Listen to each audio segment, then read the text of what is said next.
제가 지난 부흥회 때 지금 제가 하고 있는 설교의 내용을 전했습니다. 전했음에도 불구하고 또 하는 이유가 있습니다. 그 이유는 그때 제가 엘리야 설교를 하면서 다시 했던 설교를 몇 번을 보고 또 설교 원고도 다시 보고 성경을 다시 보면서 그때 깨닫지 못했던 몇 가지 사실이 있었습니다. 그래서 내가 다른 사람이 아니라 내가 듣기 위해서라도 내용을 좀 더 수정해야 되겠다, 그런 생각을 가지게 되었어요. 그래서 제가 다시 지금 설교를 하게 되었습니다. 저는 오늘 본문의 말씀을 가지고 하늘문을 여는 하나님의 사람, 이런 제목으로 말씀을 전거하도록 하겠습니다.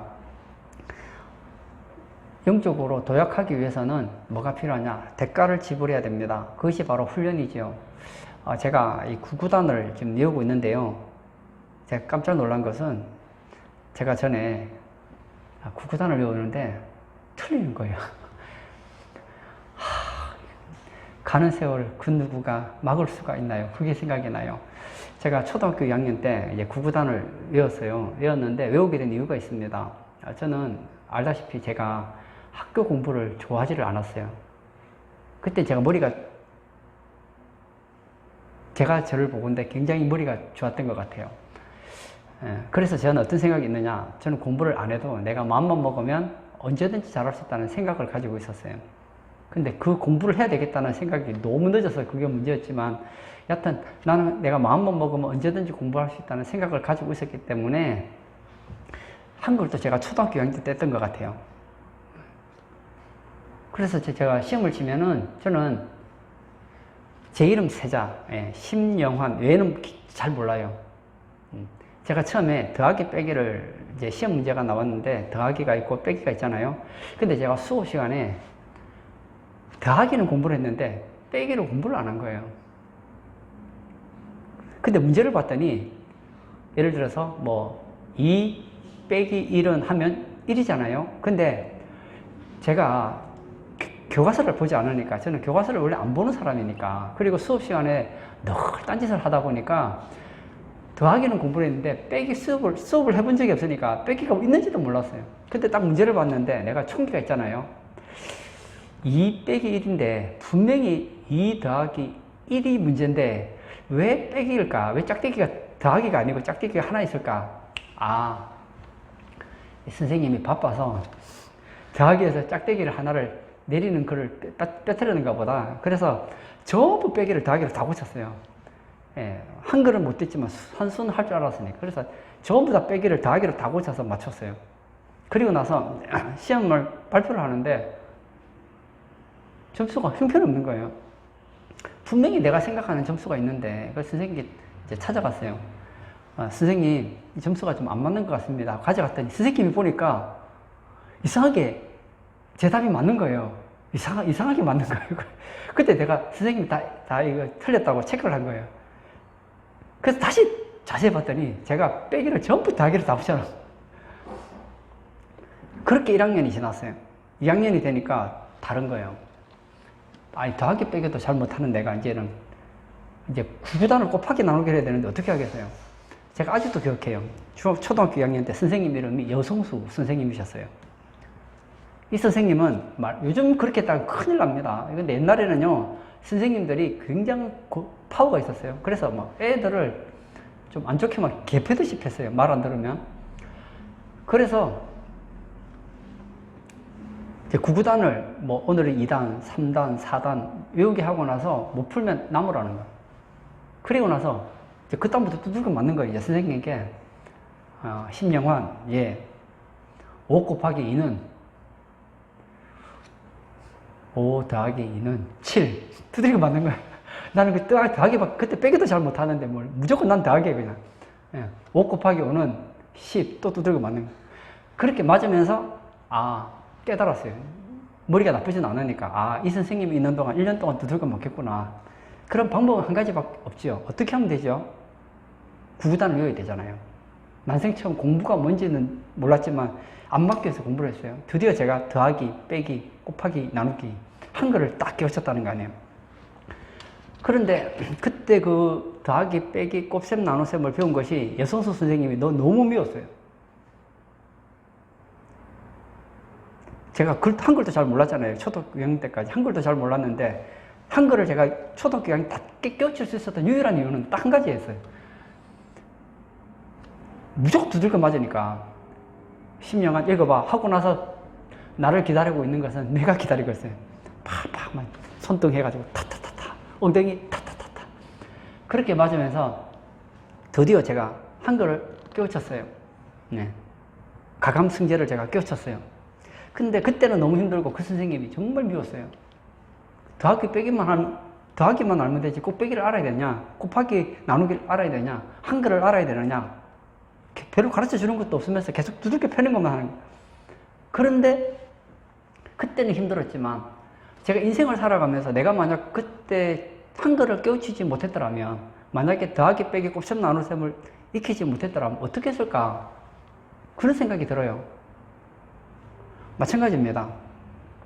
하나님은 우리 인생 가운데 우리를 어디로 이끌어 가시느냐? 훈련 과정으로 이끌어 가셔서 우리로 하여금 우리의 실력을 향상시키게 하기를 원하신다는 거예요. 그런데 저처럼 선생님이 가르쳐 주는데도 버티는 사람들이 있어요. 버티면 힘든 인생을 살긴 살지만 실제로 얻는 것은 별로 없다는 거예요. 신명기에 보면 하나님께서 이스라엘 백성들을 어떻게 인도하셨느냐, 독수리가 그 새끼를 길들이는 것처럼 길들이셨다, 그렇게 얘기를 하셔요. 독수리가 새끼를 어떻게 길들이느냐, 독수리가 이제 알을 낳잖아요. 알을 낳을 때 어떻게 낳습니까? 이 절벽 같은 데다가 이제 이렇게 가시 같은 걸 가지고 이제 이렇게 둥지를 만들죠. 그리고 그 위에다가 이제 깃털이라든지 나뭇가지를 가지고 이제 알을 낳죠. 그리고 얼마 있으면 이제 부화가 되잖아요. 그리고 있으면 이제 어미 독수리가 날아다니면서 이제 지렁이도 주고 먹을 걸 갖다 줘요. 어느 정도 나이가 들면 이제 어미 독수리가 생각할 때 이 새끼 독수리를 날게 되겠다 싶어요. 그러면 등에 타라고 그래요. 근데 거기 편안한데 그거 날고 싶지 않잖아요. 어머니 등에 날면 떨어질지도 모르니까 안 타려고 그래요. 그러면 어떻게 하느냐, 어미 독수리가 그 둥지를 막 흩어져 버리는 거예요. 그 안에 있는 깃털을 빼버리는 거예요. 그럼 뭐가 기다리고 있습니까? 가시가 있기 때문에 아파요, 아파. 그럼 어머니 등에 타지 않을 수가 없거든요. 타잖아요. 그러면 어미 독수리가 새끼를 등에 태우고 하늘로 끝없이 날아갑니다. 날아가다가 뚝 떨어뜨려요. 뚝 떨어뜨리면 이 새끼 독수리가 나 죽는다, 나 살려라고 막 파다닥 파다닥 끓여요. 그러면서 뭘 얻게 되죠?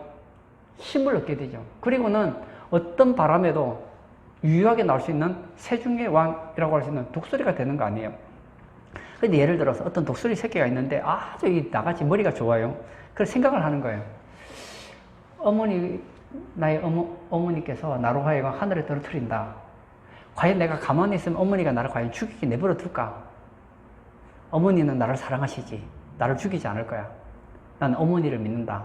난 어머니에 대한 신뢰를 보여드릴 필요가 있어. 그리고는 어미 독수리가 새끼 독수리를 떨어뜨리는 목적은 새가 날갯짓을 함으로써 날 수 있는 힘을 얻게 하는데 목적이 있는데 탁 있는 거예요. 믿습니다. 난 어머니를 믿습니다 하고 가만히 있는 거예요. 그 어머니 독수리가 딱 봤더니 어떤 일이 일어납니까? 새끼 독수리가 그냥 추락하는 거예요. 그냥 막 떨어져 죽을 것 같아요. 그래서 손살같이 날아가서 딱 받쳐줬어요. 그때 새끼 독수리가 생각하는 거예요. 야, 역시 믿음이 위대하지. 내가 엄마를 믿었더니 엄마가 나를 배신하지 않네.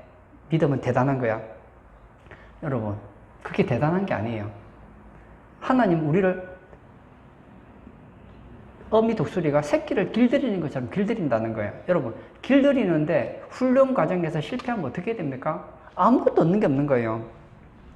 여러분, 하나님께서는 우리를 훈련의 자리를 이끌어 가시는데 그 훈련을 통해서 하나님은 어떤 과정을 겪기를 그 훈련 과정을 통해서 무엇인가를 배우기를 원하는데 아무것도 배우지 않으면 유익이 없잖아요. 하나님께서 엘리야로 하여금 다양한 훈련을 시킵니다. 그러면 그 훈련 과정에 들어가면 뭔가를 배워야 되잖아요. 더하기 과정에 들어가면 더하기를 배우고, 그 다음에 곱셈 과정에 들어가면 곱셈을 배우고, 그 다음에 함수 과정에 들어가면 함수를 배우고, 문법 과정에 들어가면 문법도 배우고, 과학 과정에 들어가면 과학도 좀 알고, 이렇게 돌아가야 되는데, 아무 과정을 통과했는데 아무것도 배우는 것이 없다면 유익하지 않잖아요. 하나님께서는 엘리야를 어디로 이끌어 가셨습니까? 처음에 지난주에 말씀하셨던 것처럼 그리 시냇가로 가라고 그럽니다. 그리 시냇가에는 물밖에 없어요. 거기서 하나님은 훈련을 시키는 거예요. 어떤 훈련이요? 환경 바라보지 않고 하나님만 바라보게 하는 훈련을 시키는 거예요. 야, 이 보니까 물밖에 없어요. 물 먹고 며칠이나 살 수 있을까요? 제가 예전에 있던 한 기도원의 원장님은 물만 먹고 기도하시다가 돌아가셨어요. 물만 먹으면 죽는다는 걸 전 알았어요. 엘리야가 앞으로 3년 반 동안 이 기근을 버텨내야 되는데, 만약 그리 시냇가에 있다가 그리 시냇가의 물도 언젠가는 마를 거 아니에요. 그러면 말라 죽는 거 아닙니까? 근데 하늘을 딱 봤더니 뭐가 옵니까? 하늘에서 식사 때가 되면 까마귀 부대들이 불이 와. 그 다음에 이 발톱에 뭘 가지고 오느냐? 이 떡과 그리고 고기를 가지고 오는 거예요. 식사 때만 되면 가져오는 거예요. 하나님께서 말씀하셨어요. 그리 시냇가로 가라. 내가 까마귀들을 통해서 너에게 떡과 고기를 제공해서 먹여 살리겠다 하셨어요. 이건요, 상식적으로는 이해가 안 됩니다. 분명히 상식적으로는 이해가 안 되는데 엘리야는 실제로 경험하고 있거든요. 하나님께서 왜 이 엘리야로 이런 과정을 통과시킵니까? 그 과정을 통해서 배우고 싶어하는 레슨이 있다는 거예요. 환경 바라보지 않고 하나님을 바라보게 하는 훈련하는 거예요. 하나님께서 우리로 하여금 극단으로 몰아가실 때는 목적이 있습니다. 가장 큰 목적은 하나님 붙잡고 하나님 말씀에 순종하면 남들이 볼 때는 죽을 것 같지만 죽지 않는다는 것. 하나님 말씀에 순종하는 것은 결코 망하는 것이 아니라는 걸 하나님께서는 엘리야를 통해 가르쳐주고 싶은 거예요. 사람들이 봅니다.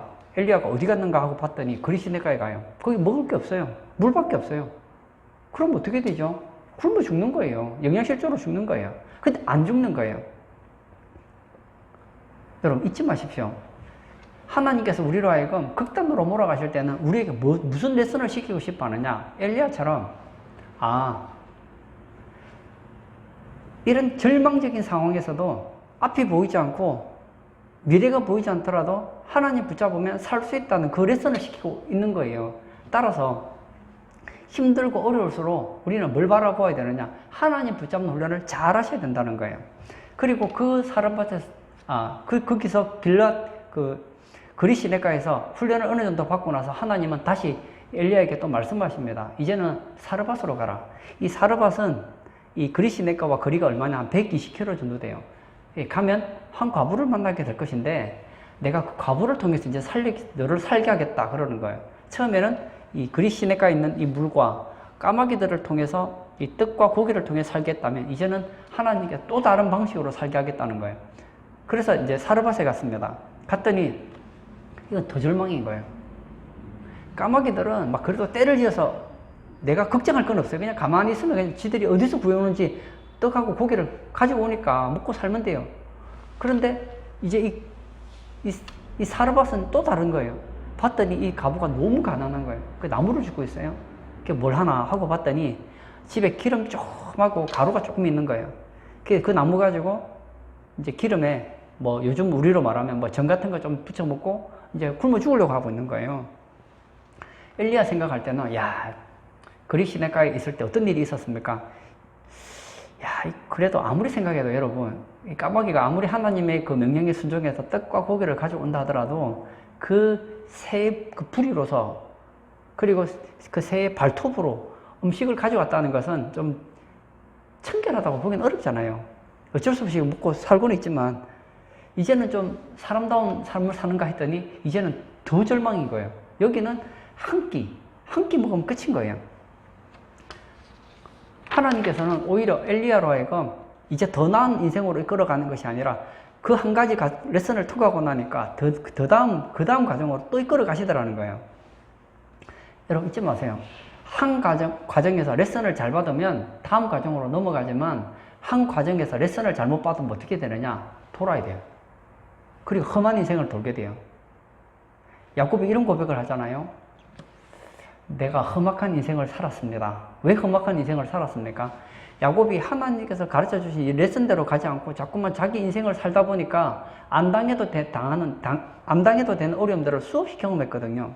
제가 이번 주 토요일, 지난주 토요일이네요. 금요 기도회 마치고 토요일 저녁에 기도하다가 제가 놀라운 사실을 한 가지 발견하게 됐어요. 십몇 년 만에 제가 발견한 거예요. 기도하고 있는데 하나님께서 갑자기 제게 십몇 년 전에 퍼즐을 타타타타타 맞춰주는 거예요. 그리고 나서 제가 뭐 남들은 어떤지 저는 소름이 딱 끼치더라고요. 제가 그 얘기를 좀 해드리려고 해요. 제가 38살 때였던 것 같아요. 제가 38살 때 기도하는데 하나님께서 제게 어떤 마음을 부어주시느냐 하면 40이 되면 담임이 될 거야. 40이 되면 담임이 될 거야. 기도만 하면 그 마음을 부어주는 거예요. 제가 아내에게도 얘기했어요. 하나님께서 40에 내가 담임이 될 거라고 가르쳐 주셨다고. 그럼 40에 담임이 돼야 되잖아요. 실제로 안 됐거든요. 제가 그 얘기를 하려고 그래요. 그래서 저는 생각하기를, 이제 40이 되면 담임이 될 거다. 내가 있던 교회가 그렇게 작은 교회는 아니니까, 이 교회에서 있다가 담임으로 청빙받아서 가는가 보다. 난 그렇게 생각을 했어요. 그리고 40이 됐는데, 아무 때도 저를 청빙하지 않는 거예요. 41살이 됐어요.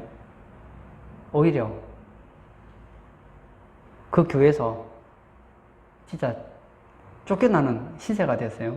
갈 데가 없어서 어디 가나 그렇게 기도하는 가운데서 제가 서울에 있는 한 교회에 또 됐어요. 그리고 나서 끝났어야 되는데 1년이 지나서 하나님께서 제게 또 담임에 대한 마음을 또 불어넣어 주시는 거예요. 지금이라도 담임이 될 것 같은 마음을 불어넣어 주시는 거예요. 그래서 제가 담임 목사님에게 또 얘기를 했어요. 제가, 목사님, 제가 기도만 하면 하나님께서 제게 이 담임에 대한 마음을 계속 불어넣어 주십니다. 요새 담임 되기 힘들 텐데 한번 해봐요. 이래가지고 제가 또 담임을 넣었어요.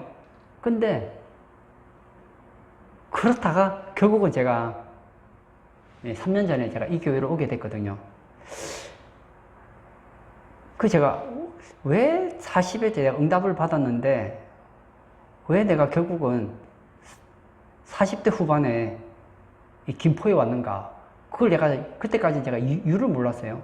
그런데 토요일에 딱 기도하는데 딱 퍼즐이 맞추는 거예요. 하나님께서 내게 무엇을 원하셨느냐 하면 하나님께서 내게 주셨던 소원이 있었어요. 그게 뭐냐? 개척교회 하기를 원하셨던 거예요. 하나님께서 38에 내게 개척교회 마음을 불어넣어 주신 거예요. 근데 저는 어떤 생각을 가지고 있었느냐? 내가 나를 보건데 나는 개척교회는 할 수 없다고 생각했어요. 그래서 신학교 다닐 때도 그랬고 신학교 다닐 때 개척교회 얘기를 하면 도로도 한 개로 또 걸렸어요. 개척교회는 다른 사람 얘기지 나하고는 상관없다. 나는 개척교회 할 수 있는 그릇이 아니야. 나는 어느 기성교회에 들어가서 부교육자도 있고 어느 정도 교인이 있는 그런 교회에서 사역을 하면 난 잘할 수 있는 목사지 아무도 없는 그런 교회에서 개척을 한다는 것은 나는 할 수 없다고 생각했어요. 그래서 나는 하나님께서 내게 개척에 대한 마음을 불어넣어 주셨고 40의 소원을까지 불어넣어 주셨으면 거기에 대한 준비를 해야 되는데 나는 아예 그 개척에 대해서 생각을 안 하고 있었던 거예요. 나는 담임 청빙받아 가서 기성교회 들어가는 것밖에 생각을 안 했어요. 그리고 시간이 지났어요. 하나님은 내게 개척하라고 하는데 내가 개척의 문을 열어주겠다고 하는데 저는 뭘 택했느냐? 나는 개척교회는 안 돼요. 반대한 게 아니라 아예 그 생각 자체를 안 하고 있었어요. 다시 말하면 내가 하나님의 레슨을 통과를 못했던 거예요. 그랬더니 41살에 내가 거기 있었던 담임 목사님이 지금 내가 생각해 보니까 하나님께서 나로 하여금 나를 쫓아내신 거예요. 극단으로 몰아넣으신 거예요. 왜냐? 인간 가만히 붙들어 두면 담임 될 때까지 버티고 있을 것 같으니까 하나님께서 아예 나를 극단으로 몰아넣은 거예요. 그래서 제가 서울로 왔어요. 서울에 왔는데 나는 또 그 생각을 가진 거예요. 그래도 서울에서 이 정도 교육 규모니까 여기서 사역 잘해서 내가 또 담임으로 가야지. 그 생각을 가졌는데 하나님은 그게 아닌 거예요. 그래서 1년 전에 또 마음을 불어넣어 주신 거예요. 어떤 마음? 담임에 대한 마음을 불어넣어 주셨는데 그때도 내가 레슨에 실패했어요. 어떤 레슨? 나는 개척교회는 아니야. 나는 기성교회에 들어가야 돼. 그런 마음을 넣어주신 거예요. 그렇게 내가 한 4, 5년을 또 있었어요. 있으니까 한 번은 제가 서울에 있었던 그 목사님께서 뜬금없는 얘기를 하는 거예요. 그때도 내가 한결을 흘렸어요. 신 목사, 예, 목사님. 내가 신 목사를 위해 기도하면 신 목사는 개척을 하면 참 잘할 것 같아. 그러는 거, 나보고 그러는 거예요. 그 목사님께서. 그때 제가 이런 말을 했어요. 목사님, 저는 개척교회는 저한테 맞지 않는 것 같습니다. 한번 기도해봐. 예, 그럼 기도하겠습니다. 그 기도를 했어요. 했는데 나는 이미 답을 가지고 있는 거예요. 나는 개척교회 다니면 아니다. 그 생각을 가지고 있으니까 그 얘기가 귀에 들어오질 않는 거예요. 이미 난 하나님께서 여러 방법을 통해서 내게 개척교회에 대한 생각을 넣어주셨고 말씀하셨는데 내가 못 들은 거예요. 왜 못 들었느냐? 거기에 대해서는 내가 아집이 너무 강한 거예요. 개척교회는 나하고 상관없다고 생각했기 때문에 내가 그 얘기가 내게 들어오질 않았던 거예요. 그리고 시간 됐을 때 서울에 있는 그 교회에서도 나를 극단으로 또 몰아넣는 거예요. 또 교회를 나가게 됐어요. 알았어요. 그때 내가 진짜 알았어요. 한 가지는 알았어요. 이제 내가 어쩌면은 교육자 생활 이번이 마지막일지도 모른다. 그런 생각을 가졌어요. 그래서 기도를 얼마나 했는지 몰라요. 진짜 하나님 앞에 기도 간절하게 많이 했었어요. 근데 다행인 것은 그때 레슨에서 제가 통과를 한 거예요. 그런 어느 날 김포의 한 교회가 폐교회가 되어서 문을 닫는다는 얘기를 듣게 된 거예요. 담임 목사님께서 교육자 회의 시간 때 그러는 거예요. 교회를 하나 세우는 것이 참 힘든데 교회를 폐교시켜서는 안 된다. 할 수 있으면 살려야 된다. 나는 여러분 중에 한 사람이 그 교회 담임으로 갔으면 좋겠다. 그런 얘기를 하는 거예요. 근데 그때 제가 한 귀로 듣고 또 흘리는 거예요. 그건 나하고는 상관없는 얘기예요. 나하고는 상관없는 얘기예요. 다른 한 목사님께서 목사님 그럼 제가 가겠습니다 했더니 너 말고 신목사 말이야.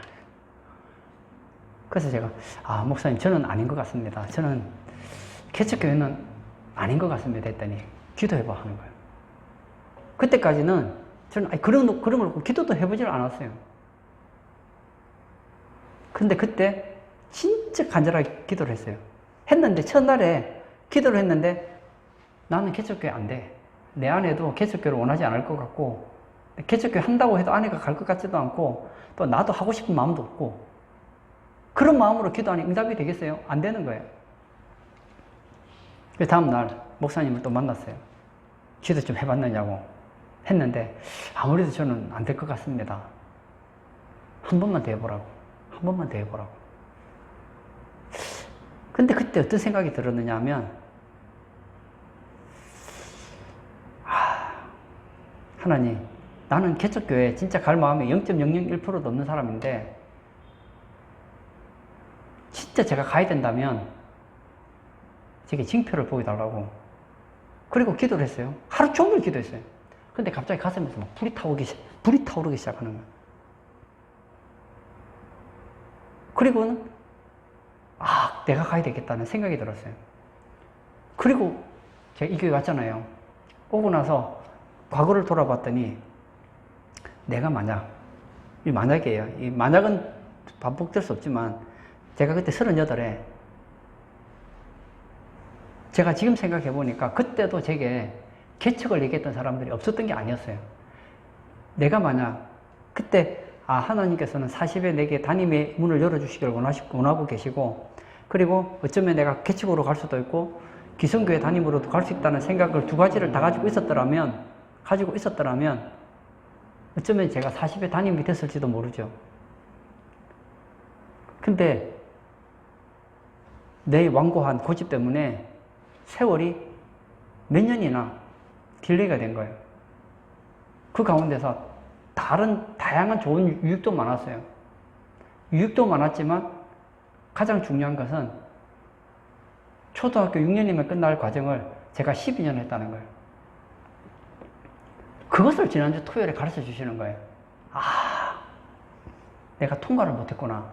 그 레슨을 통과를 못했구나.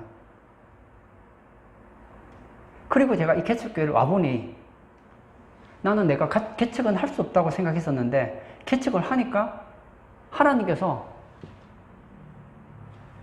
시냇물도 예배해 놓으셨고 그리고 까마귀들을 통해서 떡과 고기를 제공하시더라는 거예요.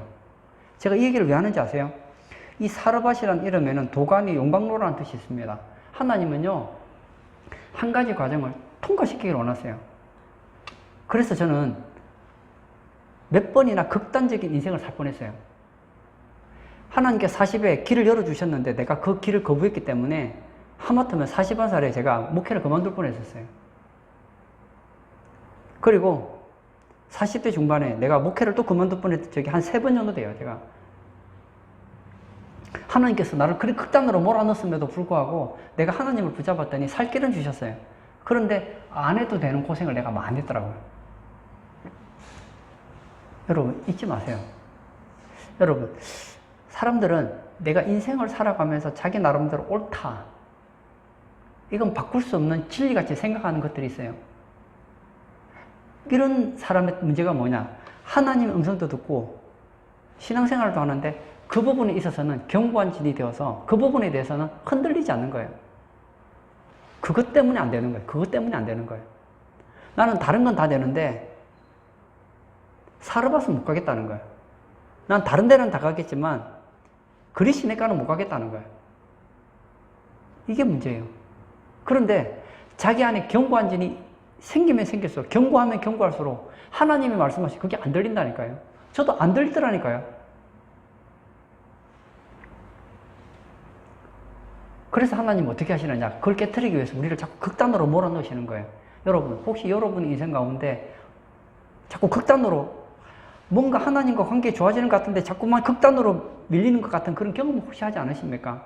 한번 잘 생각해 보세요. 여러분 안에 견고한 진이 있지 않는지 한번 생각해 보세요. 저는 지난주 토요일에 하나님께서 십몇 년 동안 저를 이끌어 가셨던 삶을 돌아보니까, 하나님이 이미 나에게 응답을 다 주셨고 그리시네가를 가라고 말씀을 다 해주셨는데 저는 그리시네가가 가기 싫은 거예요. 그랬더니 하나님께서 어떻게 하시죠? 이렇게 돌리고 저렇게 돌리고 해서 결국은 그리시네가 가게 했던 거예요. 제가 만약 신성교에 오지 않았더라면 어떻게 됐을까? 미래는 아무도 모르지만 만약 내가 신성교에 오지 않았으면 어떻게 됐을까? 어떻게 됐을 것 같아요? 저는 결국은 또 개척을 했을 거예요. 근데 또 하나님께서 이번에는 한 번 말해도 못 알아듣고 두 번 말해도 못 알아듣고 세 번 말해도 못 알아듣는다면 어떻게 하겠어? 다음에는 더 극단으로 몰아넣으시겠죠. 하나님께서 우리를 시험하실 때 잘 통과하는 것, 그건 절대적으로 필요합니다. 야고보서 1장 2절에 보면 이런 말씀이 있죠. 너희가 여러 가지 시험을 만나거든 온전히 기쁘게 여기라. 여러분, 하나님께서 우리를 시험하실 때, 우리를 훈련의 과정으로 몰아넣으실 때 기쁨으로 반응해야 된다는 거예요. 여기서 여러 가지 시험을 당한다는 얘기는 어려운 가운데 뚝 떨어진다는 거예요. 하나님께서 우리를 훈련시킬 때 어떻게 훈련시키느냐?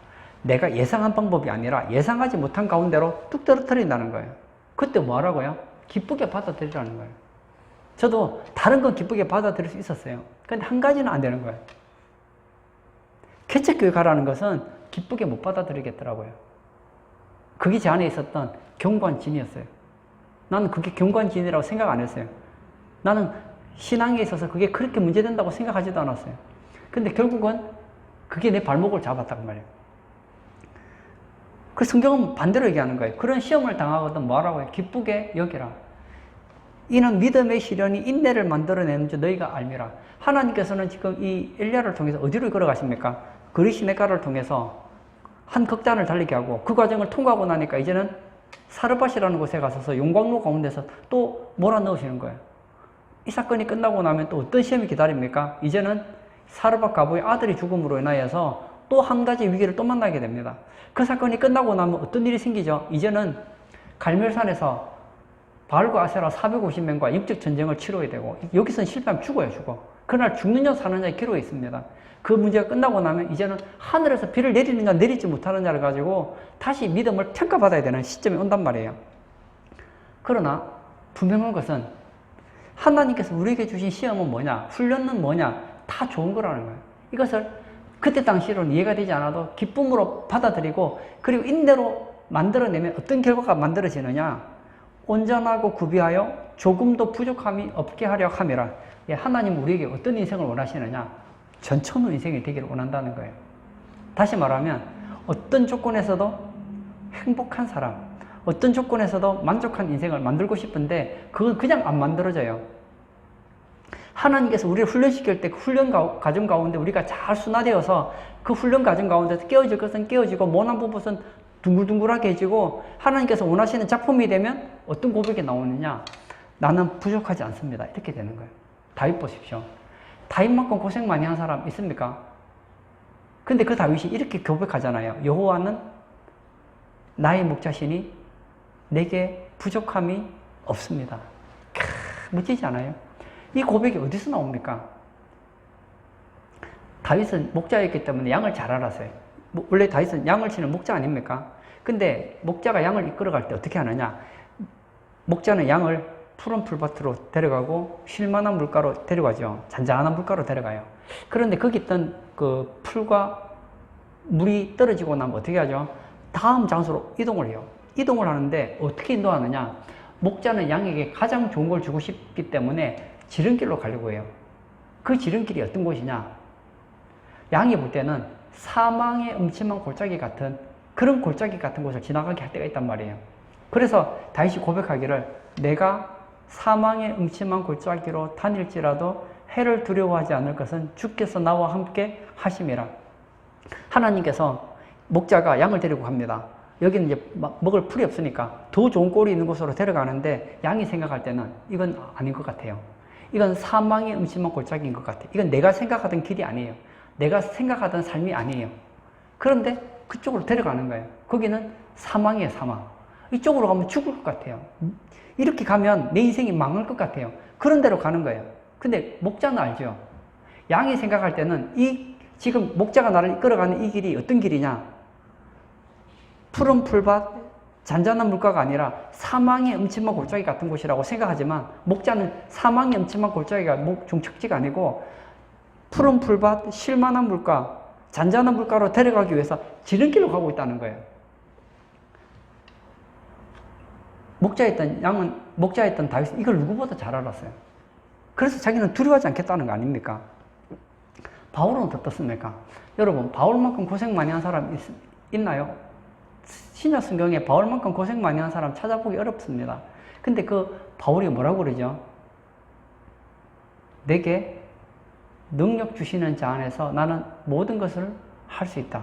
나는 풍부히 취할 줄도 알고 그리고 가난 가운데서 비천에 취할 줄도 알아서 모든 환경 가운데서 자족하는 법을 배웠다 그래요. 그렇습니다. 여러분, 때때로 하나님은 우리로 하여금 내가 생각하지 않은 인생의 길을 이끌어가려고 할 때가 있어요.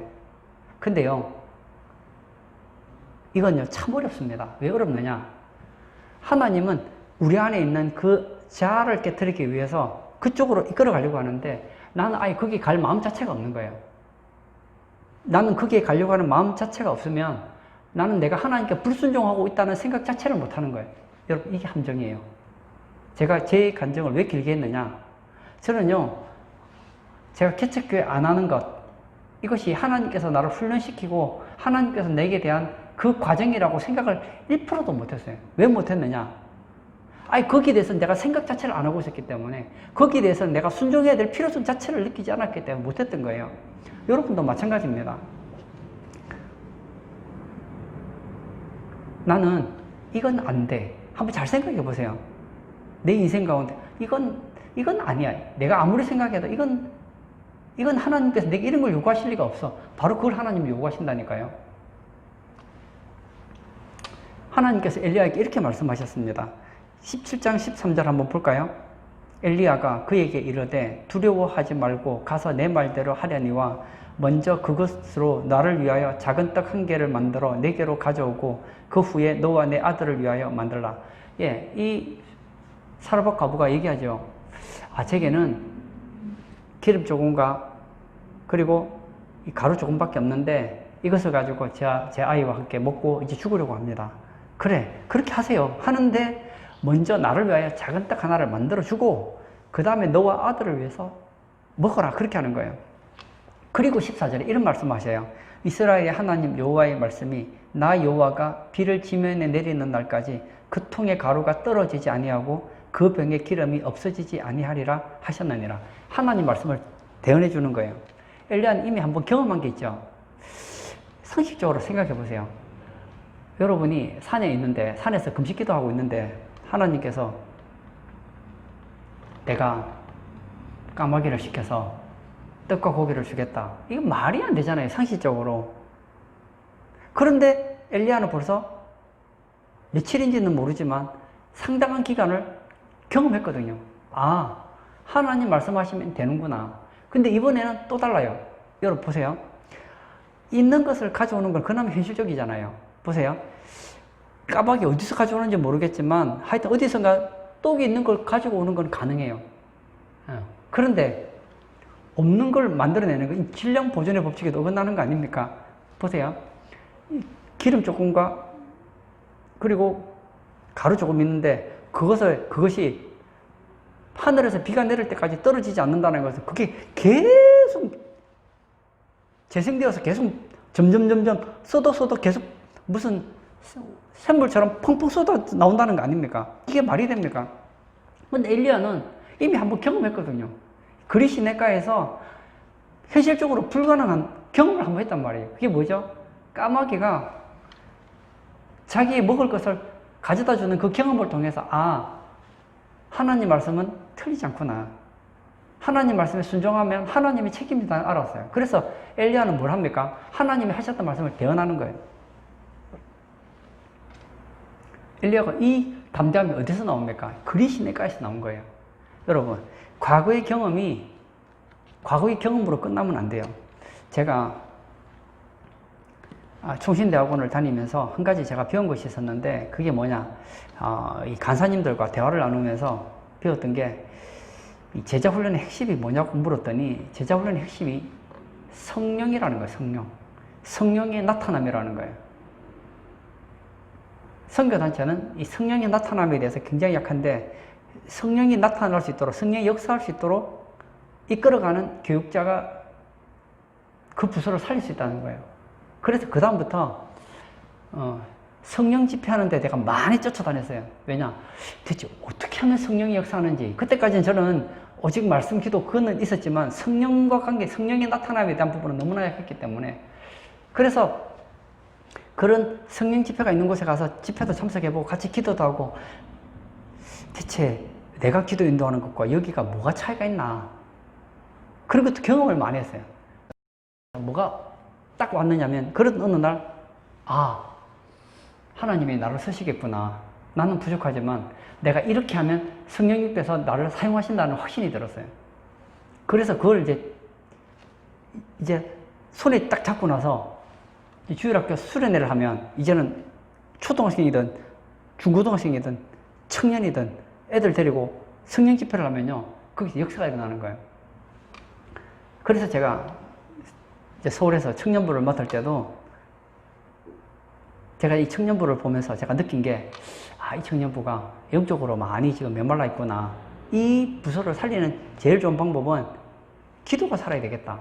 옛날 같으면 뭐 오직 말씀이었겠지만 그래서 이 성령의 나타남을 이번에는 특별히 강조해야 되겠구나 생각해서 청년부 수련회를 하면서 제가 임원들에게 얘기를 했어요. 이번 청년부 수련회, 동계 수련회 때는 성령이 역사하셔서 상당히 많은 청년들이 방언도 터지게 될 것이고 그리고 하나님의 살아계심을 직접간접으로 많이 경험하게 될 거다. 그렇게 했어요.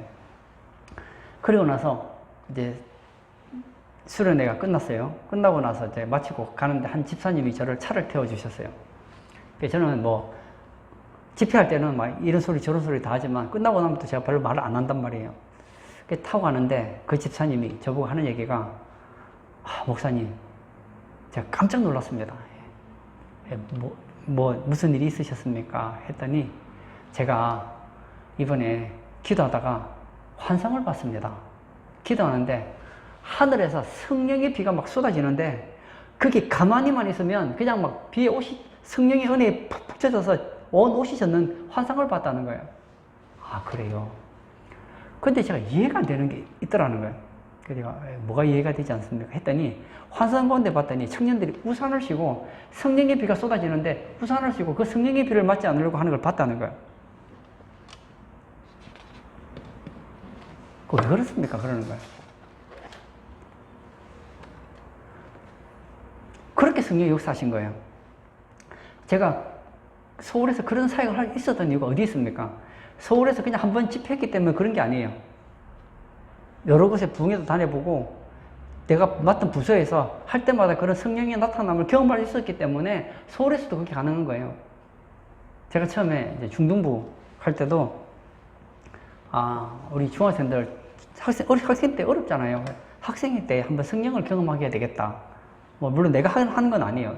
성령님이 역사하려고 할 때 내가 쓰임을 받아야 되겠지만, 그래서 성령님이 나를 쓸 수 있도록 나를 정결하게 하고 성령님께 나를 맡겼더니 그 교회 중등부에서도 터지고 청년부에서도 역사가 일어나는 거예요. 이거예요. 그리시내과에서 훈련을 잘 받은 사람은 사르밧에서도 되는 거예요. 근데 그리시내과에서 훈련을 잘못 받은 사람은 사르밧에 가면 또 실패를 합니다. 엘리야가 그리시내과에서 경험했던 이 하나님에 대한 경험 훈련과 그리고 이 사르밧 과부를 만나서 경험하는 이 기적은 약간 차이가 있습니다. 어떤 차이가 있느냐? 이 그리시내과에서 엘리야는 할 게 없어요. 가만히 있으면 그냥 까마귀 들어가서 먹을 걸 주는 거예요. 엘리야는 한 가지만 보면 돼요. 하나님이 책임지시는구나. 그걸 보기만 하면 돼요. 근데 이제는 조금 달라요. 이제는 가만히 얻어먹는 단계에서 내가 수요자가 되는 거예요. 가만히 있으면 누가 먹을 걸 갖다 주는 게 아니에요. 이제는 내가 직접 가서 얘기를 하는 거예요. 누구에게? 사르밧 과부에게 얘기하는 거예요. 하나님께서 말씀하셨는데 먼저 내게 작은 떡을 주시면 하늘에서 비가 내릴 때까지 떡과 기름과 그리고 가루가 떨어지지 않는다고 하나님께서 말씀하셨습니다 하고 그 여인에게 확신을 줌으로 인하여서 확정을 시키더라는 거예요. 하나님은 나 혼자 훈련시키는 것으로 끝나지 않습니다. 내가 훈련됨으로 인하여서 제2, 제3의 하나님의 사람이 되도록 그 영향력을 퍼뜨려가기를 원하신다는 거예요. 좀 더 볼까요? 15절. 그가 가서 엘리야의 말대로 하였더니 그와 엘리야와 그의 식구가 여러 날 먹었으나 여호와께서 엘리야를 통하여 하신 말씀같이 풍의 가루가 떨어지지 아니하고 병의 기름이 없어지지 아니하니라. 여기서 제가 보고 싶은 게 이거예요. 그가 가서, 그가 누굽니까? 사르밧 과부예요. 사르밧 과부가 가서 엘리야의 말대로 하였습니다. 엘리야는 이미 말을 전했어요. 엘리야가 해야 되는 역할은 딱 한 가지인 거예요. 당신이 조그마한 떡을 만들어서 나로 가져와서 나를 먹게 한다면, 그러면 그 통의 가루가 병의 기름이 떨어지지 않을 거라는 것을 전하는 거. 이것이 엘리야의 역할이에요. 그러면 이제 사르밧 과부의 차례네요. 사르밧 과부는 뭘 해야 됩니까? 엘리야의 말대로 순종하는 거예요. 여러분, 기적의 재료가 뭘까요? 기적의 재료는 부족입니다. 하나님께서는 누구에게 기적을 베풀어 주시느냐? 부족한 자에게 기적이 베풀어져요. 여러분, 신약 성경을 보세요. 예수님께서 기적을 일으킨 사람들이 대체 누군가를 한번 보세요. 다 부족한 사람이에요. 여러분, 부족한 사람이 기적을 경험합니다.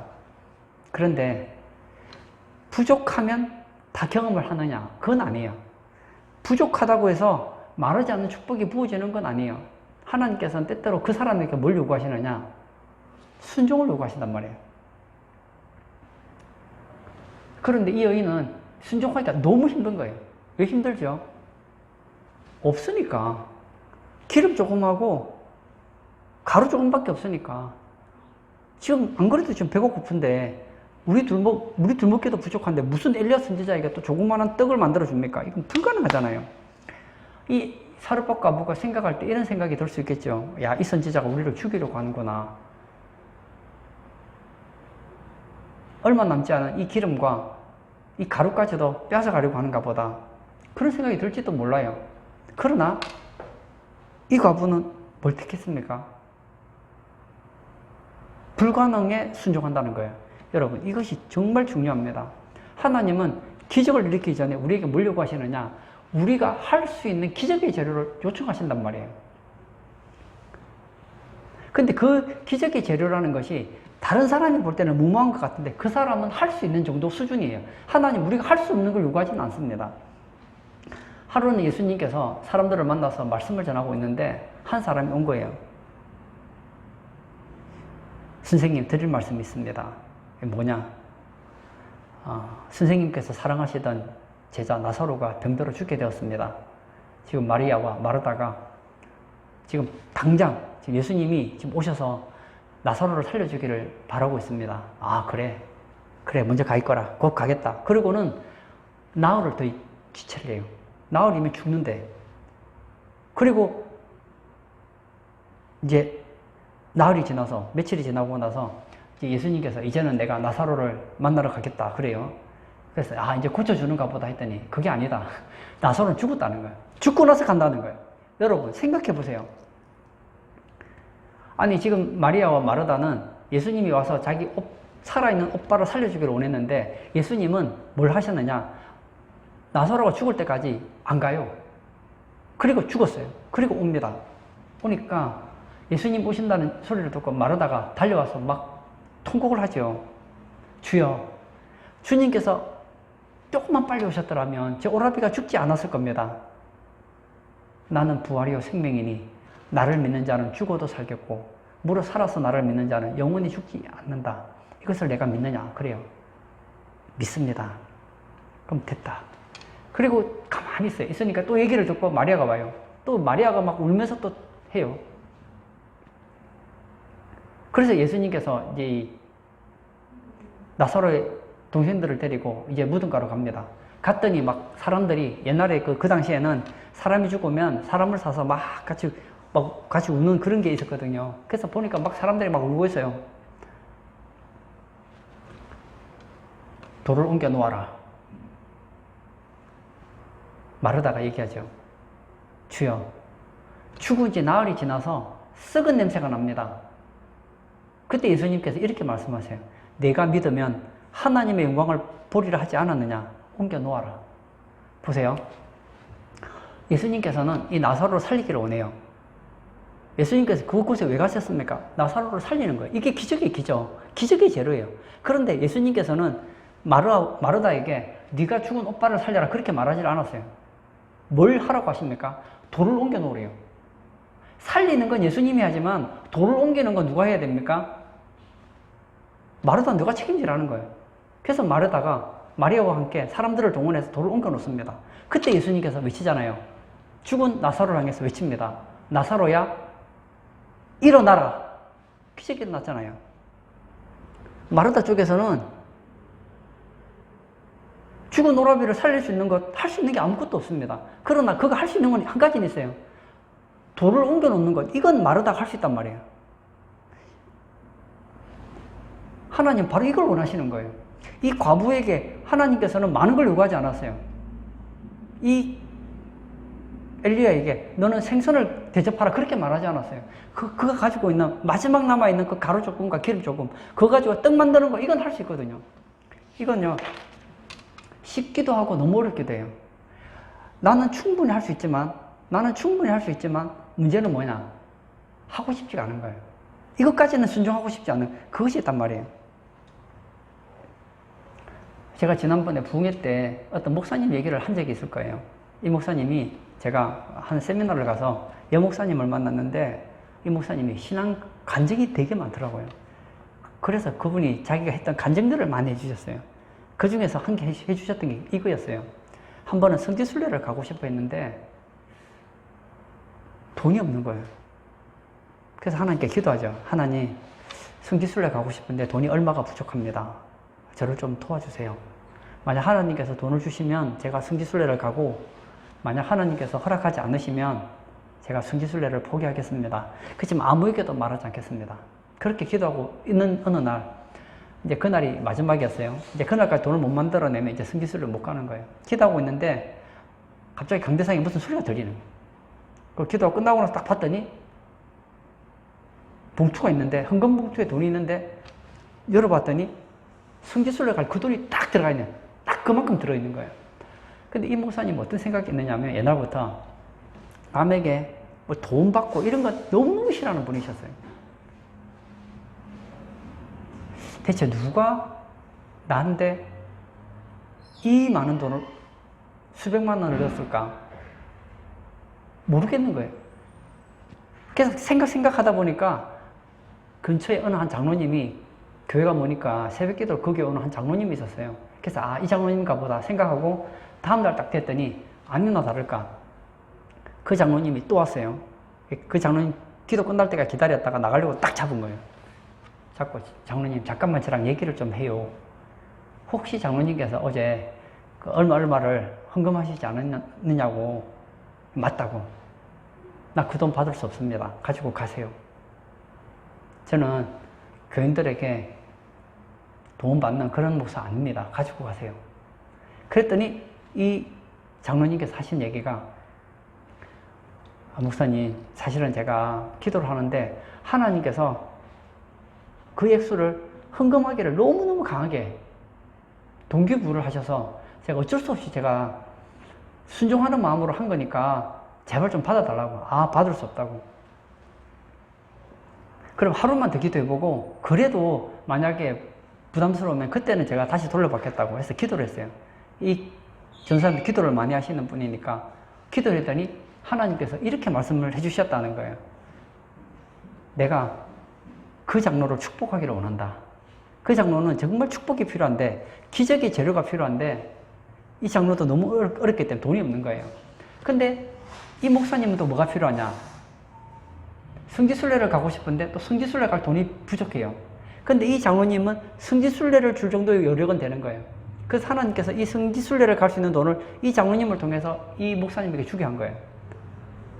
그러면 이 목사님은 하나님께 응답받아서 성지순례 갔다 와서 신앙에 도움이 될 것이고, 이 사람은, 이 장로님은 하나님 말씀에 순종했기 때문에 기적의 재료를 사용해서 하나님께 기적의 재료를 하나님께 올려드렸기 때문에 하나님께서 그 사람을 축복할 수 있는 재료가 만들어졌기 때문에 복을 부어줄 수 있다는 거예요. 그리고 하는 얘기가, 내가 그 사람을 축복하기 위해서 너에게 하겠는데 왜 네가 그 사람을 축복하지 못하게 하느냐, 그런 마음을 딱 넣어주시더라는 거예요. 그래서 아, 내가 잘못했구나, 내가 잘못했구나 깨달았다는 거예요. 그리고 나서 이 목사님 얘기가, 그 장로님 어떻게 되는가 하고 봤더니 그 다음부터 이 장로님이 얼마나 잘 되는지 그 동네에서 정말 몰라보게 하나님께 축복해 주셔서 잘 됐다는 거예요. 그리고 제가 최근에 장경동 목사님이라고 대전에서 아주 크게 목회하시는 침례교 목사님이 한 분 계세요. 이 장경동 목사님 얘기를 제가 하나 들었어요. 이분이 이제 교인이 한 1000명쯤 되었을 때에 이 목사님도 몰랐는데 기도를 굉장히 많이 하시는 분 같더라고요. 기도를 막 했어요. 기도하던 가운데서 아, 이제 성전을 건축해야 되겠다 생각이 들었어요. 그래서 교인들하고 성전 건축하기로 딱 했는데 교인들이 돈이 아까운 거예요. 그래서 어떻게 했느냐, 800명이 교회를 나가버린 거예요. 이 1000명이 헌금을 해서 이제 예배당 건축하려고 했는데 800명이 나가버리니까 이제 완전 너무너무 어려워진 거예요. 예배당은 지었는데 이제 돈이 감당이 안 되는 거예요. 그래서 막 기도원에 가서 하나님 앞에 막 밤마다 기도하고 매달렸다는 거예요. 그런데 얼마 지나지 않아서 그 동네가, 그 지역이 갑자기 개발이 돼가지고, 예, 장경동 목사님 있는 그 지역이 개발이 돼서 갑자기 교인들이 막, 이사 온 교인들이 와서 빚을 순식간에 다 갚았다는 거예요. 그리고 나서 그거 알았다는 거예요. 이 장로님, 이 목사님께서 한번 봤다는 거예요.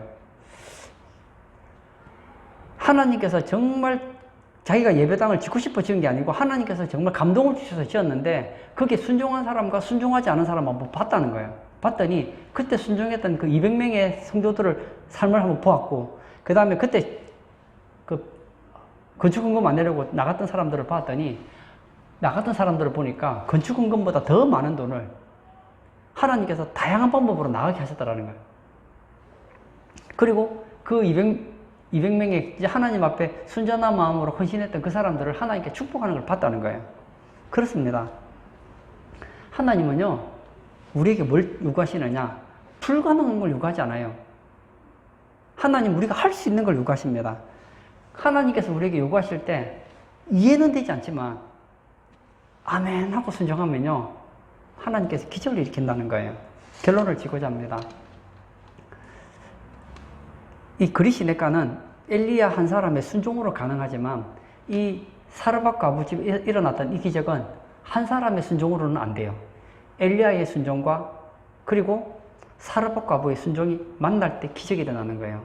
여러분, 저는 제가 오늘 이 설교를 하는 이유가 있다고 생각해요. 여러분 한번 잘 생각해 보세요. 하나님께서 여러분에게 순종하기를 원하는 그 무엇인가가 있지 않는가 한번 보세요.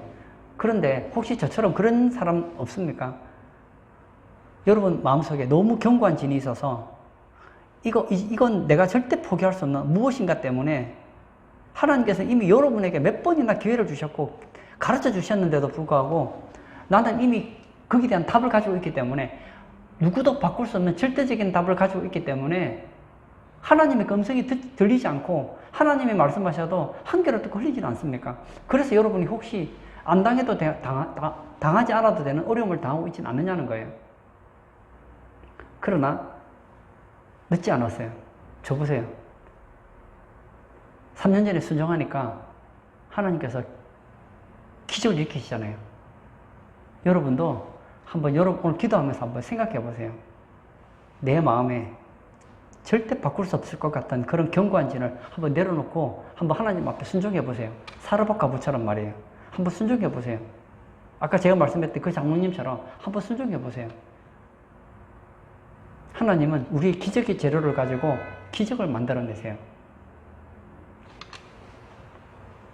그런 우리 성도님 되시기를 축복합니다. 아멘. 이 시간 한번 같이 기도하기를 원합니다. 기도할 때 하나님은 우리 인생 가운데 기적을 일으키시는 분이십니다. 하지만 많은 분들이 자기 나름대로 아집을 가지고 있습니다. 하나님께서는 하나님의 계획을 가지고 계신데 우리는 우리 나름대로의 계획을 가지고 있습니다. 하나님이 우리에게 무엇인가를 요구하지만 우리는 이미 답을 가지고 있기 때문에 하나님이 말씀하셔도 들리지 않아서 순종하지 못할 때가 너무 많다는 거예요. 예수님께서 이런 말씀하셨습니다. 귀 있는 자는 들을지어다.